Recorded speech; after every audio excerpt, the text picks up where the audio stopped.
پیغمبر صلی اللہ علیہ وسلم نے ارشاد فرمایا ہر مسلمان کے پاس، ہر ایمان والے کے پاس یہ فرشتوں کی جماعت آتی ہے، آ کر سلام کرتی ہے، سلام علیکم، تم پر اللہ کی سلامتی ہو۔ وہ سلام کرتی ہے اور اللہ تعالیٰ سے رحمت کی دعا کرتی ہے، اس مسلمان کے لیے، اس ایمان والے کے لیے بخشش کی دعا کرتی ہے، پھر وہ چلی جاتی ہے۔ پھر دوسری فرشتوں کی جماعت آتی ہے، وہ بھی آ کر سلام بھی کرتی ہے اور رحمت کی دعا بھی کرتی ہے۔ اسی طرح تیسری جماعت آتی ہے سلام کرنے کے لیے اور رحمت کی دعا کرنے کے لیے، پھر چوتھی جماعت، پھر پانچویں جماعت۔ عشاء کے بعد سے لے کر مغرب کی نماز کے بعد سے لے کر فجر کی اذان تک ساری رات اسی طریقے سے فرشتوں کی جماعتیں آتی رہتی ہیں، سلام کرتی رہتی ہیں اور دعائے مغفرت اور دعائے رحمت کرتی رہتی ہیں۔ بہقی شریف کی روایت ہے، پیغمبر صلی اللہ علیہ وسلم نے ارشاد فرمایا لیلۃ القدر میں حضرت جبریل علیہ السلام فرشتوں کی جماعتیں لے کر آسمانوں سے زمین پر اترتے ہیں اور سبز جھنڈا بیت اللہ شریف پر گاڑ دیتے ہیں اور فرشتوں کو حکم فرماتے ہیں کہ پوری زمین پر پھیل جاؤ۔ ہر گھر میں، ہر کشتی میں، ہر جنگل میں، ہر آبادی میں، ہر گلی میں، ہر کوچے میں، ہر سڑک پر، جہاں پر بھی تمہیں ایمان والا نظر ہے اس کو جا کر سلام پیش کرو۔ پیغمبر صلی اللہ علیہ وسلم نے ارشاد فرمایا ہر مسلمان کے پاس، ہر ایمان والے کے پاس یہ فرشتوں کی جماعت آتی ہے، آ کر سلام کرتی ہے، سلام علیکم، تم پر اللہ کی سلامتی ہو۔ وہ سلام کرتی ہے اور اللہ تعالیٰ سے رحمت کی دعا کرتی ہے، اس مسلمان کے لیے، اس ایمان والے کے لیے بخشش کی دعا کرتی ہے، پھر وہ چلی جاتی ہے۔ پھر دوسری فرشتوں کی جماعت آتی ہے، وہ بھی آ کر سلام بھی کرتی ہے اور رحمت کی دعا بھی کرتی ہے۔ اسی طرح تیسری جماعت آتی ہے سلام کرنے کے لیے اور رحمت کی دعا کرنے کے لیے، پھر چوتھی جماعت، پھر پانچویں جماعت۔ عشاء کے بعد سے لے کر مغرب کی نماز کے بعد سے لے کر فجر کی اذان تک ساری رات اسی طریقے سے فرشتوں کی جماعتیں آتی رہتی ہیں، سلام کرتی رہتی ہیں اور دعائے مغفرت اور دعائے رحمت کرتی رہتی ہیں۔ اسی لیے اللہ تعالیٰ نے ارشاد فرمایا سلام ہی حتی مطلع الفجر، صبح کے طلوع ہونے تک ساری کی ساری رات ہر مسلمان کے لیے، ہر ایمان والے کے لیے سلامتی ہی سلامتی ہے۔ اسی لیے مسلمانوں کو چاہیے کہ رمضان مبارک کی کم از کم آخری عشرہ کی راتوں میں جاگے، آخری عشرہ کی راتوں میں اللہ کی زیادہ سے زیادہ عبادت کرے۔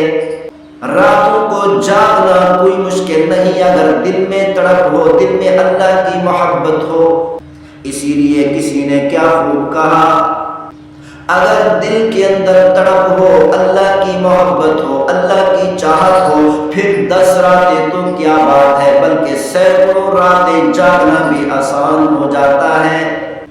اسی لیے کسی نے کیا خوب کہا، الفت میں برابر ہے وفاؤں کے جفاؤں، الفت میں برابر ہے وفاؤں کے جفاؤں، ہر چیز میں لذت ہے اگر دل میں مزہ ہو۔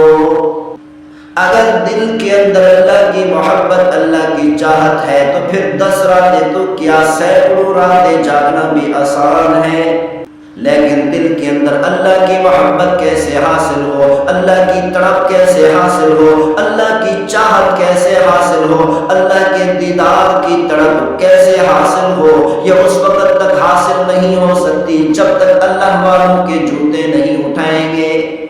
اسی لیے کسی نے کیا خوب کہا، تمنا درد دل کی ہے تو کر خدمت فقیروں کی،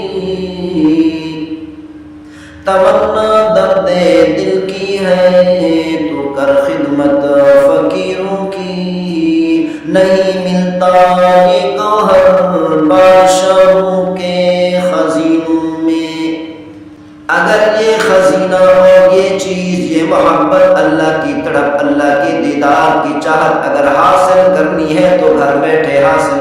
ہوگی، دنیا سے حاصل نہیں ہوگی، دنیا والوں سے حاصل نہیں ہوگی، بلکہ اللہ والوں کے جوتے اٹھانے سے حاصل ہوگی۔ حضرت عمر رضی اللہ تعالیٰ عنہ کے بارے میں روایت ہے، وہ فرماتے ہیں کہ فاروق اعظم رضی اللہ تعالیٰ عنہ عشاء کی نماز پڑھ کر گھر میں تشریف لاتے، ساری رات قیام میں، عبادت میں، سجدوں میں، نوافل میں، قرآن مجید فرقان حمید کی تلاوت میں گزار دیتے۔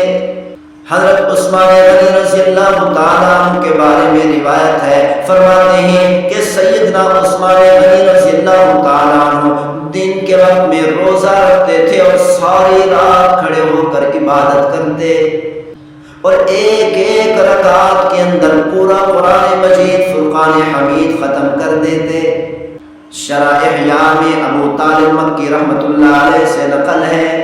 وہ فرماتے ہیں 40 تابعین کے بارے میں تواتر سے منقول ہے کہ انکار مشکل ہے کہ وہ عشاء کی نماز کے بعد کھڑے ہو کر اللہ کی عبادت شروع کر دیتے، نوافل شروع کر دیتے، قرآن مجید فرقان حمید کی تلاوت شروع کر دیتے، اللہ تعالیٰ کے ذکر میں مصروف ہو جاتے، اللہ تعالیٰ کی حمد و ثنا میں مصروف ہو جاتے، اللہ تعالیٰ کی تعریف میں مصروف ہو جاتے، صبح تک کھڑے رہتے، صبح تک ذکر کرتے رہتے، صبح تک اللہ کی عبادت میں مصروف رہتے،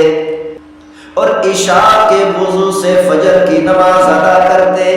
حضرت شداد رضی اللہ تعالیٰ عنہ کے بارے میں روایت ہے، وہ فرماتے ہیں کہ حضرت شداد رضی اللہ تعالیٰ عنہ عشاء کی نماز پڑھ کر آ کر بستر پر لیٹتے، ساری رات کروٹیں بدلتے رہتے اور کہتے رہتے، اے میرے پروردگار، تیری جہنم کی آگ نے میری نیند اڑا دی۔ آج مسلمان کو جہنم کی آگ سے کوئی خوف نہیں، جہنم کی آگ سے کوئی ڈر نہیں، اللہ کی نافرمانی سے ڈر بھی نہیں لگتا، بے باک ہو کر اللہ کی نافرمانی کرتے ہیں۔ رمضان مبارک کا مہینہ آتا ہے، اللہ کے خلاف اعلان بغاوت کا اعلان کر دیتے ہیں، شرعام اور تمام لوگوں کے سامنے گلیوں کے اندر، سڑکوں کے اوپر، ہوٹلوں کے اوپر کھانا پینا شروع کر دیتے ہیں۔ نہ اللہ کے حکم کا خوف ہے، نہ اللہ کی طاقت کا خوف ہے، نہ اللہ کی قدرت کا خوف ہے، نہ اللہ تعالیٰ کے غیظ و غضب کا خوف ہے، اور نہ ہی جہنم کا خوف ہے، جہنم کی آگ کا خوف نہیں۔